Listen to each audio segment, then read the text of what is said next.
పెద్ద సార్ దగ్గరికి వచ్చినాక ఇక కాంప్రమైజ్ అయ్యేది ఏం లేదు. ఘోష్ కమిషన్ వేసిన రోజే నేను చెప్పిన ఎందుకు రియాక్ట్ కాలేదు పార్టీ అని అడిగిన ఆ రోజునే. నిన్న సిబిఐ ఎంక్వైరీ వేస్తున్నా అని రేవంత్ రెడ్డి గారు అసెంబ్లీలో చెప్తే తెలంగాణ బంద్ ఖాళీ వద్దా, బగ్గు మనొద్దా తెలంగాణ? ఎట్లా మాట్లాడతారు? నిజంగానే మనిషి అవినీతి అయితే, నిజంగానే మనిషి డబ్బులు తినోడైతే వేరు మాట. ఆయనకు తిండి మీద కూడా ధ్యాస ఉండదా బాబు? తెలంగాణ తెలంగాణ అదే పిచ్చి. అట్లాంటి మనిషిని పట్టుకొని ఇవాళ ఏది పడితే అది మాట్లాడితే కూడా రియాక్ట్ కాకపోవడం చాలా దారుణం, చాలా చాలా దారుణం. నేను దీన్ని తీవ్రంగా ఖండిస్తున్నా. At the same time Congress government PC Ghosh commission వేసిండ్రు. రెండేళ్ల నుంచి టైంపాస్ చేస్తారు. ఆ కమిషన్ రిపోర్ట్ వచ్చింది. ఆ రిపోర్ట్ నిన్న అసెంబ్లీలో పెట్టిండ్రు. ఇంకా దానికి ఏమిట్లకేం లేదు, దాంట్లోకి ఏం చర్యలు తీసుకుంటారో చెప్పారు, ఏం చేస్తారో చెప్పారు. తక్కువ మంది సిబిఐకి ఇచ్చేస్తారు.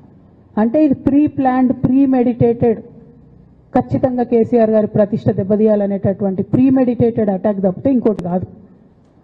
ఇన్ని ఏజెన్సీస్ ఉన్నాయి రాష్ట్ర ప్రభుత్వంలో. మీ ఏసీబీకే దొరికింది కదా ఇదే కాళేశ్వరంలో అవినీతి తిమంగళాలు. ఏమైంది అది? ఏమైంది? ఆ రిపోర్ట్ ఏమైంది? వాళ్ళ మీద చర్యలు ఏమైనాయి?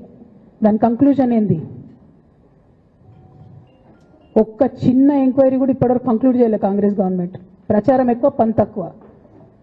ఎప్పుడైనా మీ తప్పిదాలు బయటపడుతున్నాయి అనుకుంటే, ఎప్పుడన్నా ప్రజలు తిరగబడతారు అనుకుంటే వెంటనే ఒక రిపోర్ట్ వేయాలి, వెంటనే కేసీఆర్ మీద ఒక ఆరోపణ చేయాలి. ఇప్పటికి కూడా రేవంత్ రెడ్డి గారికి కేసీఆర్ గారి పేరు చెప్పుకోకపోతే ఆయన ఫోటో కూడా పేపర్లో వేరేమని భయం పాపం. అందుకని ఆయన రోజు పొద్దుగాలేస్తే కేసీఆర్ని తిట్టుడే తప్పితే ఇంతవరకు కూడా వేరే ఆలోచన చేయడం లేదు. మేము డిమాండ్ చేస్తూ ఉన్నాం కాంగ్రెస్ ప్రభుత్వాన్ని, మీరు బట్టగాల్చి మీదేసినట్టు ఆరోపణలు వేయడం కాదు, మీకు దమ్ము ధైర్యం ఉంటే నేను పేర్లు కూడా చెప్పిన, చూడండి ఎక్కడి వరకు పోతారో చూస్తాం. మీకు అండర్స్టాండింగ్ లేకపోతే మీకు అండర్స్టాండింగ్ పెట్టుకొని కేసీఆర్ గారిని టార్గెట్ చేయడం ఇది పొలిటికల్గా కరెక్ట్ కాదు. మన రాష్ట్రంలో ఇటువంటి వాతావరణం ఇదివరకు లేకుండే, రేపు పొద్దున కూడా ఉండొద్దని చెప్పి నేను కోరుతాను.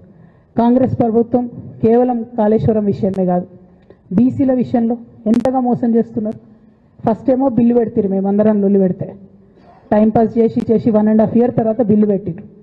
బిల్లు పెడితే కనీసం గవర్నర్ దగ్గర పోరు, కనీసం రాష్ట్రపతి దగ్గర పోరు, ప్రధానమంత్రి దగ్గర పోరు.